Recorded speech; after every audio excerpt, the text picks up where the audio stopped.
Shiratal ladzina an'amta 'alaihim ghairil maghdubi 'alaihim waladdallin. A'udzu billahi minasy syaithanir rajim. Bismillahirrahmanirrahim. Alhamdulillahirabbil alamin wa bihi nasta'in ala umurid dunya waddin.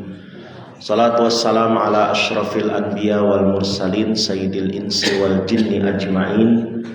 Habibina wa syafi'ina wa qurrati a'yunina wa maulana Muhammadin sallallahu alaihi wasallam wa ala alihi wa ashabihi wa azwajihi wa ahli baitihi wa dzurriyyatihi wa ansarihi wa atba'ihi ajma'in, amma ba'du.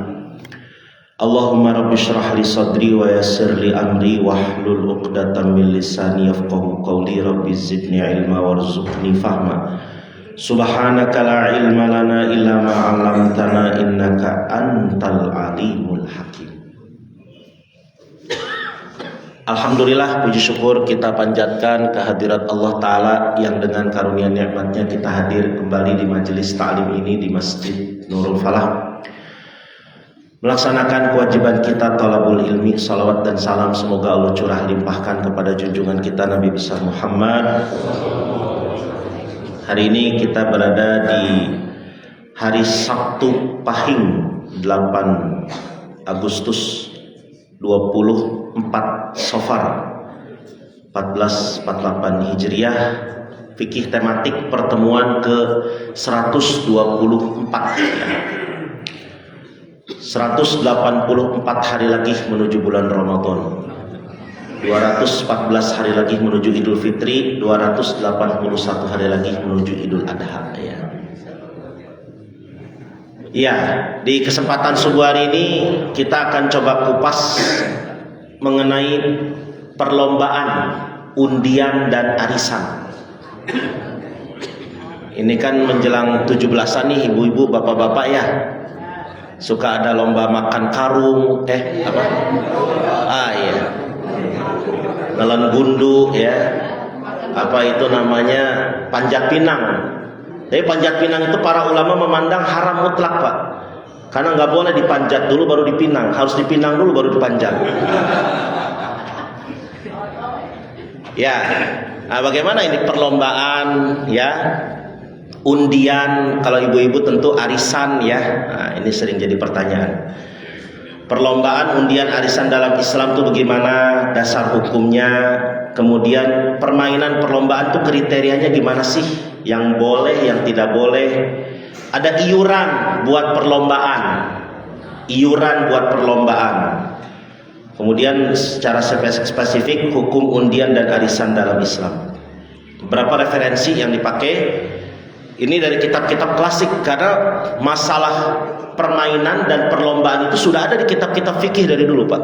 Babnya bab khusus ya, namanya bab kitabus sabaq ya, bab tentang perlombaan. Jadi ada di kitab-kitab fikih klasik sudah dibahas ya. Perlombaan undian dan arisan dalam Islam. Kita lihat yang pertama, perlombaan disebutnya musabaqah ya. Musabaqah itu perlombaan,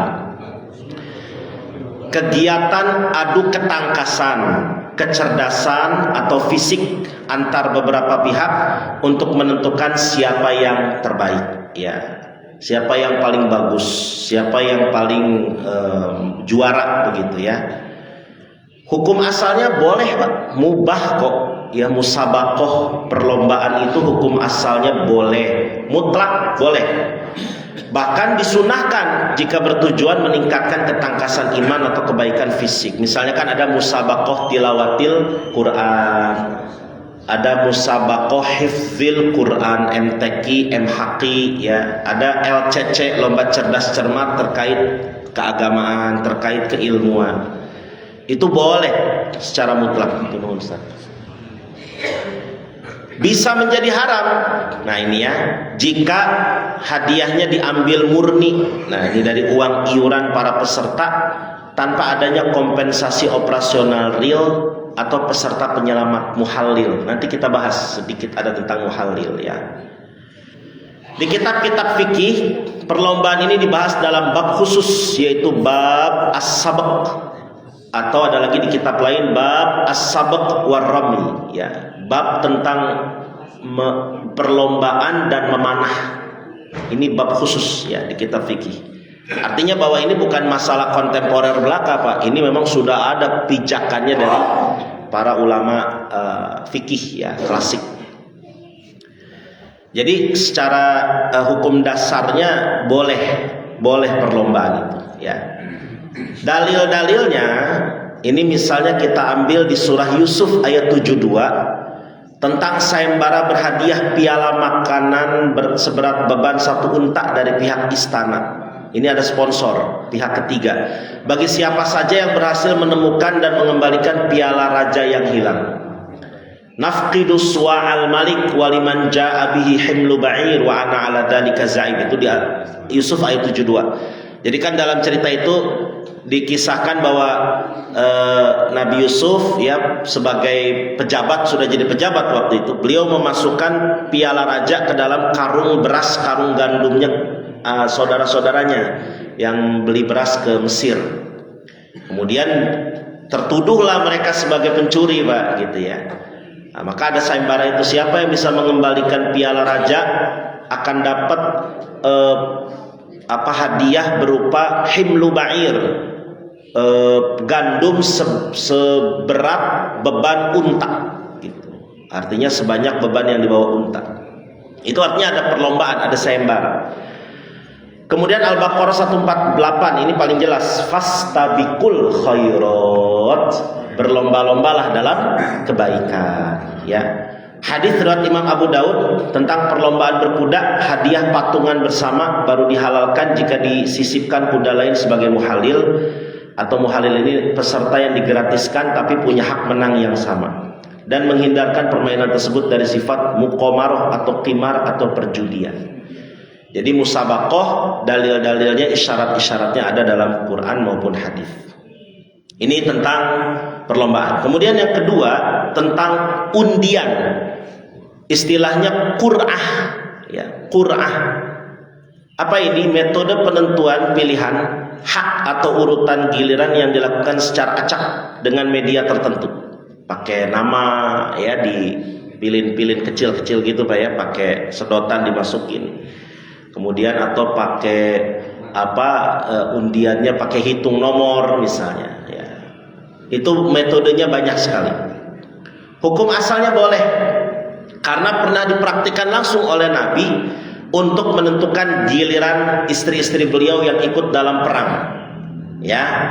Dalam Fathu Mekah yang dibawa tidak semua istri beliau, ada beberapa. Terus dalam peristiwa perang Khaybar, dalam peristiwa perang-perang yang lain, dalam perang Badar di awal-awal itu juga tidak semua istri beliau, hanya ada beberapa saja. Ya.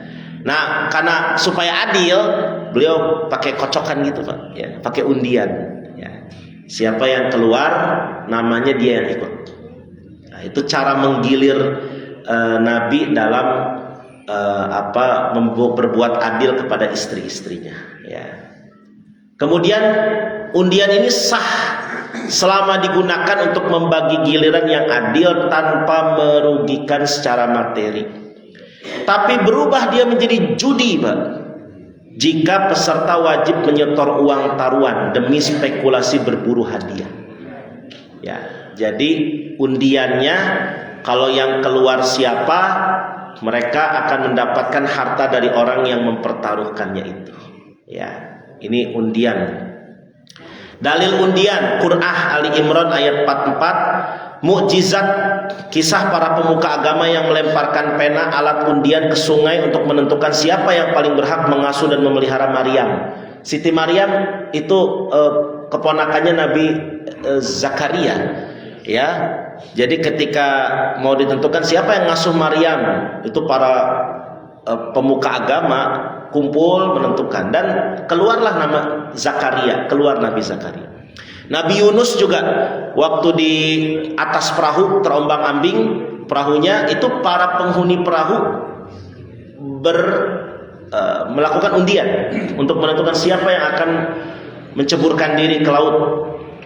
Ternyata 3 kali yang keluar nama Nabi Yunus. Akhirnya ya Nabi Yunus ya terjun ke laut dan dimakan ikan. Hadis riwayat Imam Bukhari Muslim tentang kebiasaan mulia Nabi yang selalu melakukan undian acak di antara istri-istri beliau. Ya, tentu ini jadi dalil, Pak ya. Dalil untuk undian, bukan dalil untuk poligami.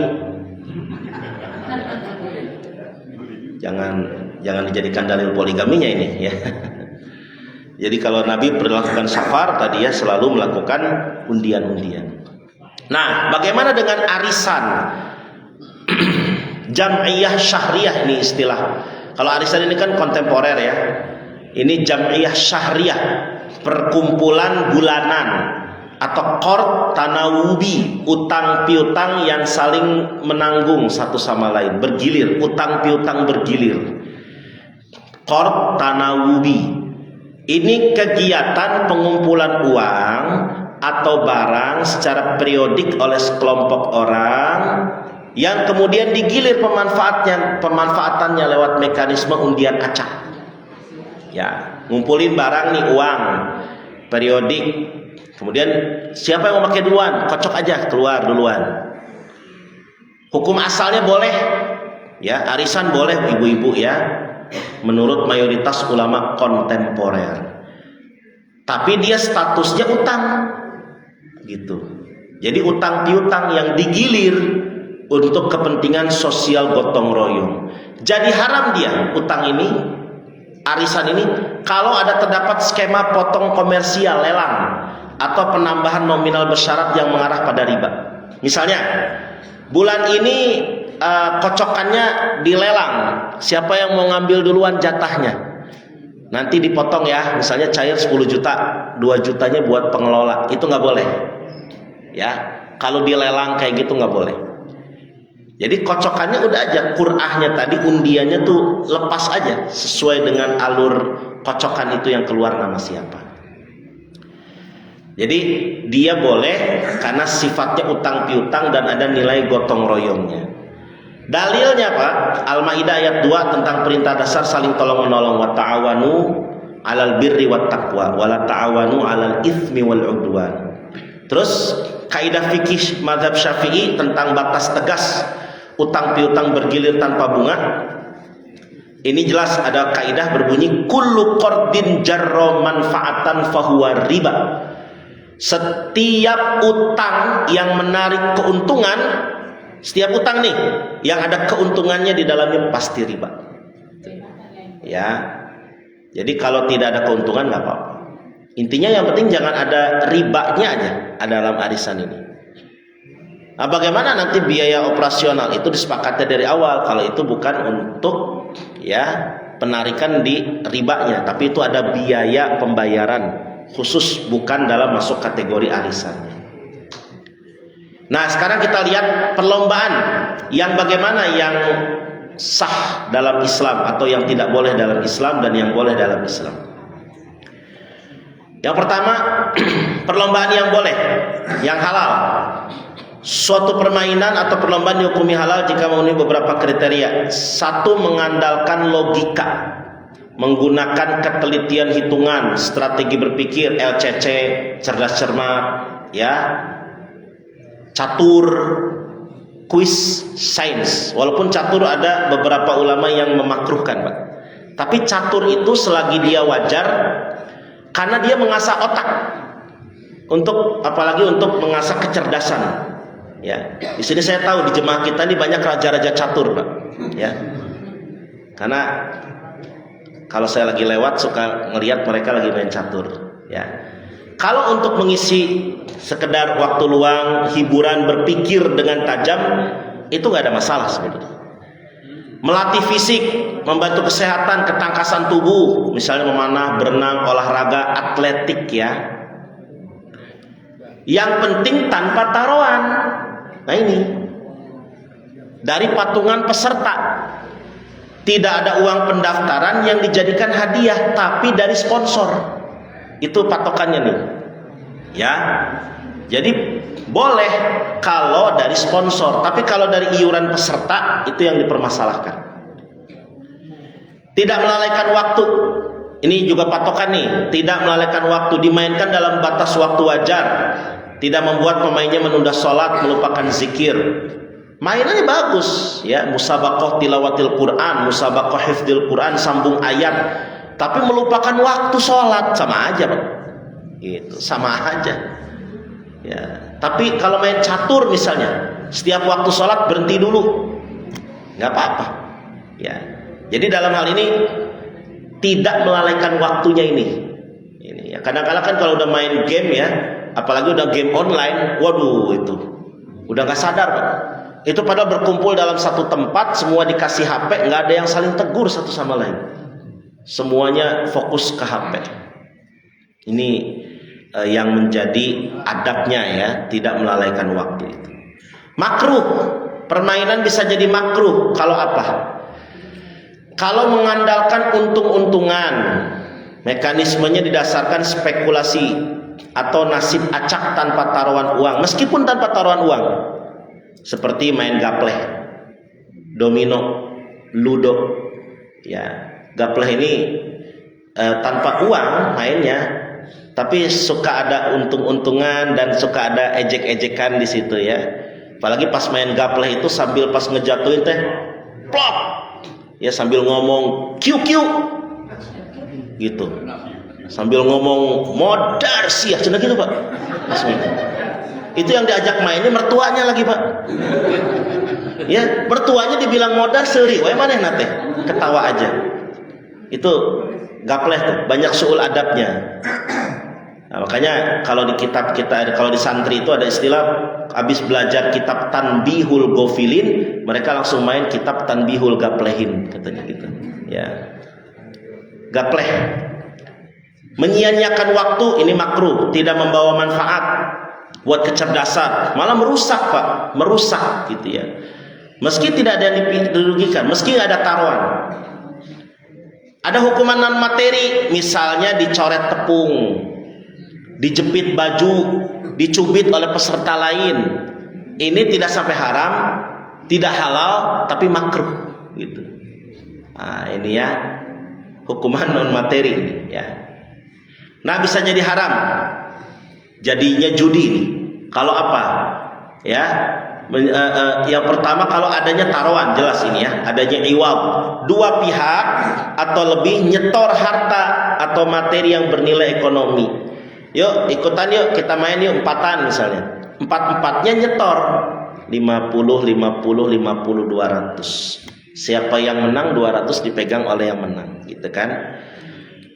Ada unsur untung rugi sepihak, perlombaan yang menempatkan peserta pada spekulasi tidak pasti. Pihak yang menang untung besar, yang kalah rugi total, angus duitnya. Hadiah dari iuran, dana piala atau hadiah murni dikumpulkan dari uang pendaftaran para peserta tanpa ada peserta penyelamat yang menghalalkan atau muhalil, atau subsidi sponsor luar.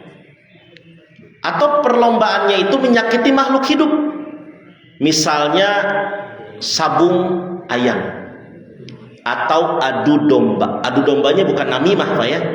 Adu dombanya benar-benar domba Garut sama domba Garut diadu.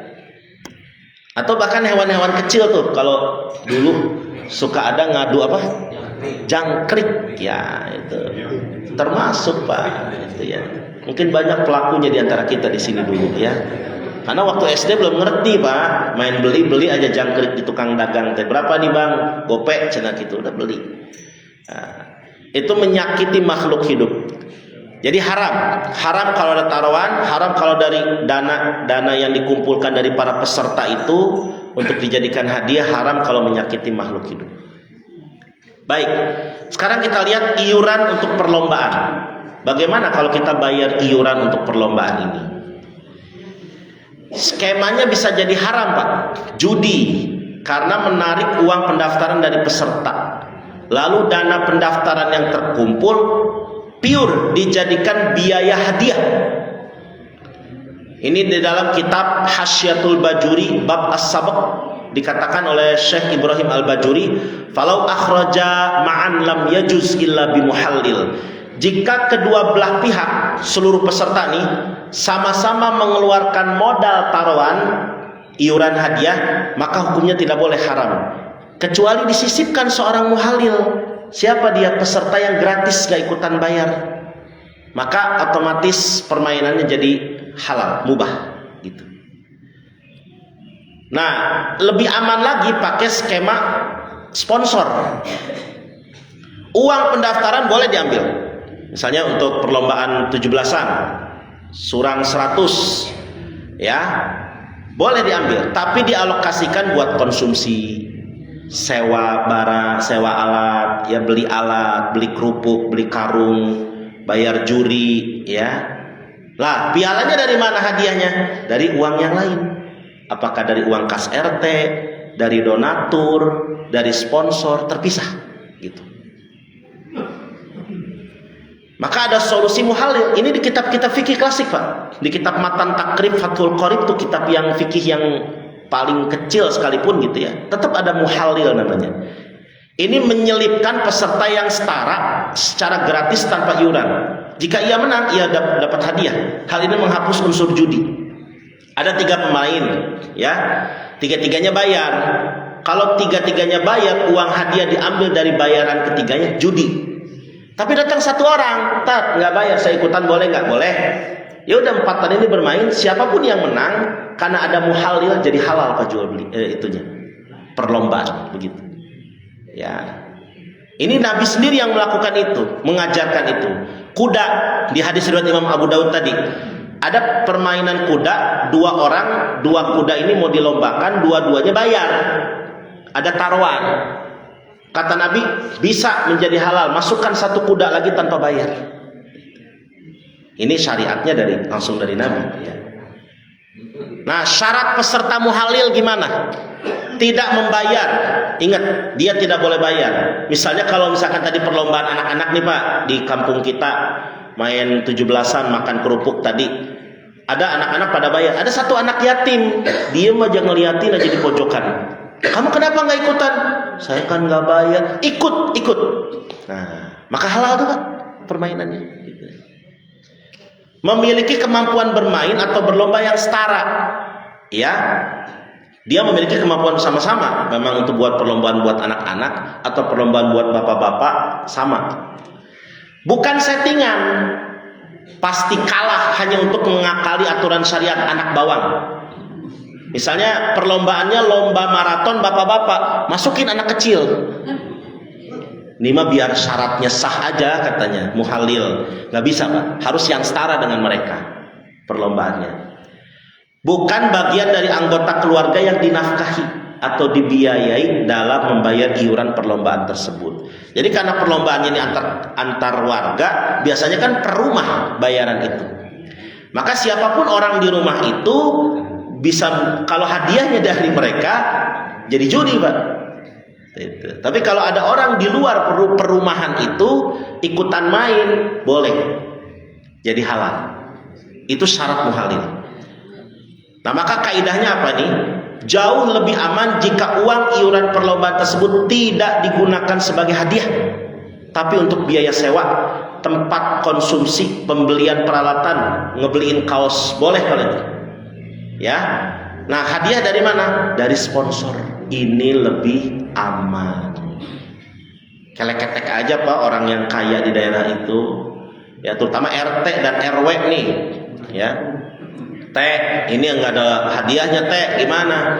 Nggak ada duitnya. Nah, RT ngelek-ketek yang kaya-kaya Pak. Ya. Boleh-boleh aja. Ya, tanpa mengikat ya. Jangan ada warga yang dibayarin, tapi cucu saya boleh ikut ya dan menang ya, nggak boleh. Itu mengikat berarti. Jadi hadiahnya dari sponsor itu lebih aman Pak. Paling aman mekanismenya kayak gitu. Kalau nggak mau pakai cara muhalil tadi. Ya. Nah, kemudian kita lihat hukum undian dan arisan dalam Islam. Ini secara spesifik ya. Undian yang murni membagi urutan giliran secara adil hukumnya halal. Undian menjadi judi jika peserta wajib membayar sejumlah uang kepada penyelenggara, hadiahnya dari total dana peserta tersebut diundi. Undian belanja supermarket misalnya, gimana tuh? Dihukumi halal karena kupon diberikan gratis sebagai hadiah bonus belanja tanpa menaikkan harga produk komersial.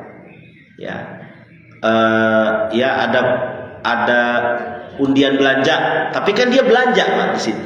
Bukannya membeli tiket kosong, tapi dia membeli tiket, membeli barang dari situ karena sebagai hadiah dia mau belanja dikasih. Itu boleh. Kan sering tuh ibu misalnya beli apa ya deterjen ya, suka dapat piring kecil kan.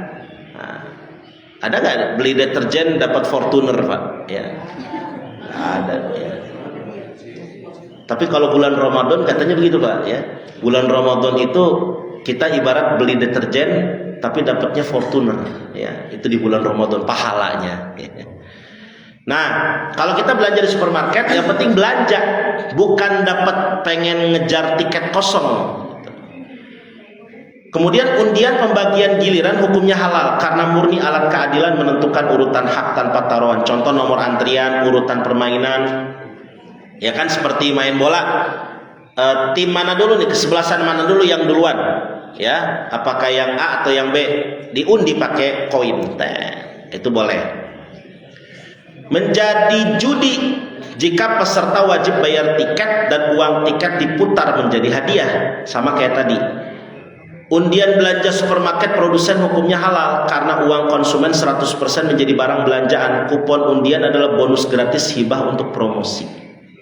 Ya, syaratnya tidak boleh dinaikkan untuk menutupi biaya hadiah. Misalnya ada perusahaan kopi apa, dia ngebuka undian berhadiah, kirimkan 3 saset apa ya kopi ke PO Box sekian.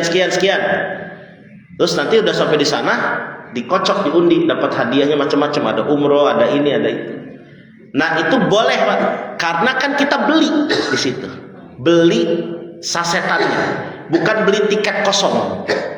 Nah, yang nggak boleh itu kalau misalkan gerak jalan, ya, terus nanti uangnya dari tiket kosong itu. Nah tiket kosong itu dipakai untuk hadiah, itu yang tidak boleh. Itu yang tidak boleh, ya. Jadi syaratnya itu barang tidak boleh dinaikkan harganya untuk menutupi biaya hadiah. Undian seperti itu asalkan ada belanjanya yang dan bukan harganya normal. Satu saset kopi berapa sih gitu kan? 1.000 misalnya. Udah normal 3.000, Bapak beli 3.000 dikirim, nanti dikocok. Bukan membeli hadiahnya, membeli ya dari sasetannya itu. Rumusnya secara cepat, simpelnya itu beli barang plus dapat kupon gratis, halal. Halal kalau ini, beli barang. Kalau yang nggak boleh itu beli tiket kosong lalu ada hadiah dari uang tiket itu. Itu yang nggak boleh. Ya, tiketnya dibeli 50.000, udah tuh tiket 50.000. Nanti uang 50 itu nggak buat hadiah. Tapi kalau beli barang terus dapat kupon, kita membelinya barang itu. Ya, dapat kesempatan yang sama untuk meraih hadiah door prize-nya. Arisan. Hukum arisan biasa yang normal ya, mayoritas ulama tadi kita sudah bahas, sah. Arisan uang, arisan barang, hakikatnya utang bergilir demi tujuan sosial bukan komersial. Titik kritisnya skema lelang atau gugur memotong hak uang demi cair cepat atau adanya biaya admin fiktif yang tidak wajar. Itu nggak boleh kalau ada pelelangan pada uang arisan.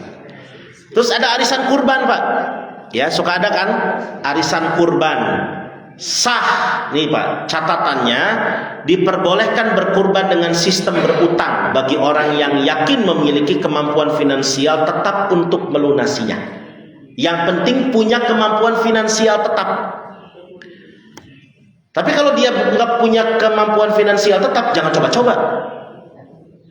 Jika terjadi kenaikan harga hewan kurban di tahun berikutnya, selisih harga tersebut wajib ditanggung secara ridho oleh peserta yang mendapatkan giliran kurban pada tahun itu agar tidak mengacaukan prinsip nominal utangnya. Utangnya tetap, iuran tetap, misalnya sebulan 100 ya, atau sebulan 200. Nah cuman begitu harga, maaf Pak, kepada yang sudah terkeluar namanya tahun ini karena harga kambing atau sapinya sekian, wayahna nih nambah nih. Nah itu sudah disepakati dari awal, harus ada kesepakatan dari awal. Yang jadi masalah gimana kalau si peserta arisan itu wafat? Ya, ini kita bahas. Kondisi pertama, wafat sebelum dapat arisan. Wafat sebelum arisannya berhasil dia dapatkan. Maka almarhum memiliki piutang dari anggota lain yang berutang kepadanya. Total uang yang sudah disetor wajib dikembalikan utuh kepada ahli waris, atau keanggotaan tersebut diteruskan oleh ahli waris sampai selesai. Boleh milih gitu ya. Misal ahli waris dipanggil, Dek, ini ibu punya ikutan arisan di sini, tapi ibu belum keluar namanya. Ini ada uang si ibu sekian, sudah dihitung oleh si penyelenggara, Pak. Gimana? Ini mau diambil sebagai uang warisan antum, keluarga, atau mau diterusin? Nah, itu pilihan kembali ke ahli waris. Kata ahli waris, udah saya terusin aja atas nama kami misalnya. Nah, silahkan. Atau enggak deh, saya mau bagiin waris dari situ aja. Nah, itu harus begitu. Karena dia belum dapat, Pak. Jadi dianggap piutang. Nah, kalau sudah dapat gimana? Dia udah dapat arisannya. Almarhum memiliki utang wajib kepada anggota lain berarti. Ahli waris wajib melunasi sisa iurannya. Ya, menggunakan harta almarhum. Ingat ya, sebenarnya utang itu tidak diwariskan, Pak. Sebenarnya dalam Islam, yang diwariskan itu harta. Jadi utamakan utang itu dibayar pakai harta dari almarhum. Itu pakai harta almarhum dulu. Orang rumah banyak kok. Satu di BMA, rumah kedua di Just Lion. Ya, tahu Just Lion? Jessica. Ya, yang berikutnya ada di Bantarship, ya. Itu silahkan dirumuskan dulu, hartanya dijual dulu tuh rumah itu, baru bayar tuh buat arisan tadi. Ya. Atau ternyata ada duit cash, ya udah dahulukan dari situ. Jadi harta waris tuh beresin dulu itunya, Pak. Utang piutang beresin dulu. Makanya kan sebenarnya waktu kalau ada yang meninggal kan selalu kan diumumkan seperti itu. Atau seluruh anggota arisan sepakat memutihkan. Udah deh, kami relakan. Makanya 20 juta ya, tak? Ya. Kami relakan aja lah. Karena mungkin ya tahu kondisinya gimana ya. Makanya sebenarnya kalau misalkan ada yang meninggal nih, kan kita suka ada keluarga ya, perwakilan. Jika almarhum memiliki utang piutang, hubungi kami ahli waris. Ya, untuk kami selesaikan. Harusnya ditambah kalimatnya, Pak. Atau jika Bapak Ibu ridho dan ikhlas, kami bersyukur jika dibebaskan. Nah, cek nu nyolakeun naon 100 juta cek gitu. Ya. Jadi kalimat itu boleh. Ingat, ahli waris tidak menanggung utang ayahnya, tapi sebagai beban moral dan beban akidah, Pak. Karena secara akidah orang yang berutang itu tetap akan ada sangkut pautnya di akhirat. Maka sebagai anak, ya punya beban moral, meringankan beban orang tuanya di akhirat. Jadi tidak diwariskan, tapi dia tanggung jawab sebagai moral anak kepada orang tuanya. Itu ya. Kesimpulan, judi yang disebut maisir atau qimar itu mengeluarkan uang untuk membeli peluang. Jika ada pihak yang diuntungkan dari nilai kerugian orang, maka itu judi. Hukum perlombaan dan undian bisa halal jika hadiah murni bersumber dari sponsor atau kas penyelenggara atau skema halal lain dengan melibatkan peserta gratisan, muhalil. Haram jika hadiah dibeli dari uang pendaftaran peserta sehingga peserta spekulasi antara menang untung kalah uang hangus. Arisan, uang maupun kurban halal karena hakikatnya adalah akad utang gotong royong secara bergilir. Haram jika dicampuri lelang atau dikenakan denda. Telat bayar arisan, denda. Jika peserta arisan wafat sebelum mendapat bagian, maka dikembalikan kepada ahli waris. Jika sudah mendapat bagian, dianggap utang bagi almarhum dan wajib dilunasi dari hartanya. Saran, jadi gimana dong Ustadz buat panitia lomba nih jalan sehat? Ubah akad tiket, jangan beli kupon kosong. Alihkan uang pendaftaran untuk membeli fasilitas kaos, souvenir, makanan atau peralatan lomba, ya. Nah, jadi undian hadiahnya harus berstatus giveaway aja, gratis. Cari sponsor. Ini paling aman, Pak. Ya, gunakan uang iuran murni hanya untuk operasional. Hadiah wajib dicarikan dari donatur. Berikan, atau kalau nggak ada nih donatur, nggak ada, udah pada koret orang-orang di situnya. Berikan kesempatan yang sama kepada peserta yang ingin ikut, walaupun dia nggak bayar. Atau cari aja sengaja, Pak. Kamu nggak usah bayar, kamu nggak usah bayar. Jadi muhalil dia. Ya. Panduan aman dalam berarisan. Jalankan arisan secara murni tanpa ada potongan admin fiktif atau komersial. Ya, untuk arisan kurban buat kesepakatan tertulis. Tidak boleh ini, tidak boleh itu, terutama kalau harga hewan naik.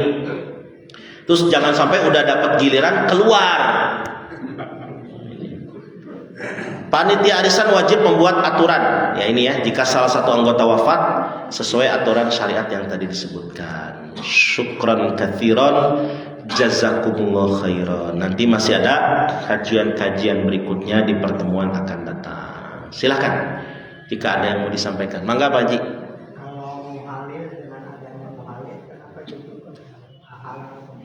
Iya. Jadi kalau secara dalil nakli ya, ada dua dalil. Dalil naklinya itu dari hadis riwayat Imam Abu Daud itu. Nabi yang melakukan, mengajarkan dua kuda bahasanya. Dua kuda dilombakan, ada iuran. Lalu Nabi bilang, "Gak bisa. Masukkan satu kuda lagi." Maka satu kuda itu menjadikan halal tanpa bayaran. Ya. Terus dalil aklinya apa? Karena tiga orang ini, dua orang ini tadinya punya potensi untung dan rugi. Si yang membayar dua-duanya, kalau kalah salah satunya berarti ada yang dirugikan. Tapi ketika dua-duanya ditambah satu orang gratisan, maka ada tiga orang sekarang Pak punya keuntungan, ya akan mendapat keuntungan yang sama, kesempatan yang sama, dan itu otomatis dianggap sebagai bukan iuran tetapi sponsor. Gitu. Jadi satu orang ini secara aklinya adalah orang yang menghalalkan transaksi dari permainan itu. Ya, jadi secara dalil aklinya jelas, secara dalil naklinya udah nggak dibantah lagi, karena ada hadisnya. Secara aklinya adalah seperti itu. Ya, jadi dia menghalalkan karena kalau dia yang menang, dia dapat uang itu, Pak. Oh ternyata dia kalah, nggak apa-apa, karena dia sudah terlibat dan membatalkan antara kedua orang ini saja kompetisinya. Begitu Pak ya. Ada lagi? Mangga Ibu. Assalamualaikum. Ada tiga nih pertanyaan. Ya. Yang pertama soal biaya. Kalau bank banyak juga mengeluarkan biaya dengan catatan makin meningkatkan saldonya seperti itu. Jadi ada himbauan tingkatkan saldo ada dan itu kan akan mendapatkan kupon. Nah ini kuponnya seperti apa? Yang pertama. Lalu yang kedua masalah taruhan itu tadi apa? Pertandingan. Tadi kan contohkan binatang dan diadu seperti itu. Kalau misalnya orang, ya kan ada pertandingan seperti tinju, itu kan tentu nyakitin. Nah itu seperti apa? Lalu tadi juga masalah kemudian tadi dicontohkan kopi ya, dibungkan ke asetnya lalu itu dikirim. Nah kalau misalnya ada yang sengaja gitu ya, memang dia harus mengharapkan hadiahnya, sehingga kopi itu dibeli banyak-banyak tuh, kopinya di padahal itu dia apa sebenarnya itu sudah tidak ini ya, dia tidak akan konsumsi sebanyak itu, tapi karena mengharapkan hadiahnya dia membeli banyak-banyak, lalu itu dikirimkan. Nah itu gimana? Baik. Tadi yang pertama tadi apa Bu? Lupa lagi saya. Oh iya, Bang, tingkatkan saldo, Anda akan dapat kesempatan hadiah. Ini sama seperti tadi belanja di supermarket, belanja nanti dapat kupon. Jadi yang dia itu tidak membeli tiket kosong, dia membeli produk. Ketika yang dibelinya sebuah produk dan nanti dapat kupon sebagai hadiah apresiasi setelah mencapai limit sekian, dia mendapat apresiasi dari si penjual itu ya. Nih kamu dapat hadiah kupon untuk punya kesempatan sama memenangkan hadiah door prize. Itu nggak apa-apa. Karena yang dibeli oleh dia produk, yaitu menabung dengan saldo tinggi, ya. Itu satu. Terus kemudian kedua, tinju. Ya, tinju, boxer, ya, karate. Itu pertandingan, menyakiti orang itu kayak ngadu domba. Ya, bagaimana? Nah, ini dalam hal ini nanti ada batasan adab. Jadi kalau untuk pertandingan berupa hewan beda, Pak. Kalau hewan sama manusia beda. Kalau hewan tidak punya akal, ketika bertanding dia mati-matian. Kalau manusia, tinju, boxer, taekwondo, karate, itu ada aturan main, ya. Misalnya kan tidak boleh memukul bagian apa tuh kalau tinju, ya, bagian bawah nggak boleh kan. Terus ingat nggak dulu ya Pak Evander Holyfield, ya, ketika digigit kupingnya oleh Mike Tyson tahun 92 kalau nggak salah itu Pak, ya. Kalau bapak-bapak yang masih ingat kejadian itu berarti bapak-bapak sudah tua. Ya, itu tahun 92 saya kalau nggak salah tuh, ya. Saya masih kecil waktu itu. Nah, itu kalau sampai menyakiti, permainannya tidak salah. Jadi nggak apa-apa, bukan manusia mengadu manusia, karena ada aturannya. Yang nggak boleh kalau gladiator tanpa aturan, seperti zaman-zaman dulu di Romawi kan, di Roma itu makanya ada apa tempat mereka bertanding tuh Colosseum atau apa namanya? Nah, itu kan tempat mereka mempertandingkan manusia dengan hewan atau bahkan manusia dengan manusia sampai mati, itu yang nggak boleh. Kalau ini cuma pertandingan ketangkasan, tinju, sport, tapi ada batasan, nggak boleh mukul ini, itu nggak apa-apa. Dan itu yang penting tadi sponsor hadiahnya. Terus yang ketiga tadi niatnya ingin dapat hadiah, ya, dia beli sebanyak-banyaknya itu sasetan kopi, padahal nggak butuh, ya. Itu transaksi dari si penyelenggaranya nggak salah, penyelenggaranya tidak salah karena dia sudah menjual. Tapi yang salah dari si pembelinya, yaitu dia sudah melakukan tabdzir. Apa itu? Pemborosan. Itu transaksi hadiahnya tidak salah, tapi niat si pembeli sasetan itu yang keliru karena sudah melakukan pemborosan. Begitu Ibu, ya, kira-kira. Ada lagi? Mangga Pak Iwan. Ustaz, kalau pas 17-1 biasanya suka ada karnaval, terus suka pakai pakaian aneh-aneh. Ya. Ya, selagi pakaian itu menutup aurat, terus tidak tasyabuh, ya, satu nutup aurat nih pastinya, ya. Kalau buat perempuan, buat laki-laki juga sama. Terus tidak tasyabuh, tasyabuh itu gimana? Menyerupai laki, menyerupai perempuan, perempuan menyerupai laki, ya, itu tidak ada masalah. Pakai pakaian adat nggak apa-apa, asal jangan adat-adatan, ya. Mau pakai adat Betawi, adat apa tuh yang suka agak riuh, ya, ininya, ya, banyak juga itunya hiasan-hiasannya. Saya kira itu kalau selagi patokan syariat aurat tertutup, kemudian tidak tasyabuh, tidak masalah. Tapi kalau aurat terbuka, ya, misalnya kalau laki-laki kan pusar nggak boleh kelihatan Pak. Dia pakai baju adat Papua, bener-bener pusarnya kelihatan, makanya udahnya bolong lagi, gitu, ya. Udah gitu pas dikerik ada asapnya lagi, gitu, ya. Nah itu yang nggak boleh. Nah dia pakai siasat dong, boleh pakai baju Papua, pakai kaos daleman yang mirip dengan kulit, ya, tapi dia pakai kaos menutupi itu. Atau pakai pakaian Papua yang masih bisa perutnya ketutup, dada nggak apa-apa, ya, dada kan bukan aurat buat laki-laki. Nah terus sampai ke bawah, koteka cuma isyarat doang, ya, yang penting auratnya tertutup, ya. Bagus saya kira kalau ada yang diatur, misalnya ada beberapa permainan kan laki, bapak-bapak main sepak bola pakai baju apa itu perempuan, daster, jangan, itu tasyabuh Pak, tasyabuh itu, ya. Tapi kalau saya lebih seru mendingan bapak-bapak main bola pakai sarung, taeta, ya, pakai baju koko, pakai sorban, wah itu keren Pak. Nah itu lebih bagus, ya, dia memang ciri khas laki-laki. Jadi begitu kira-kira Pak Iwan, ya. Cukup barangkali? Pas, ya. Insyaallah nanti kita sambung di pertemuan-pertemuan yang akan datang. Kita tutup dengan doa Al-Fatihah. A'udzubillahi minasyaitonirrajim. Bismillahirrahmanirrahim. Alhamdulillahirabbil alamin, arrahmanirrahim, maliki yaumiddin. Iyyaka na'budu wa iyyaka nasta'in. Ihdinas siratal mustaqim, siratal ladzina an'amta 'alaihim ghairil maghdubi 'alaihim waladdallin.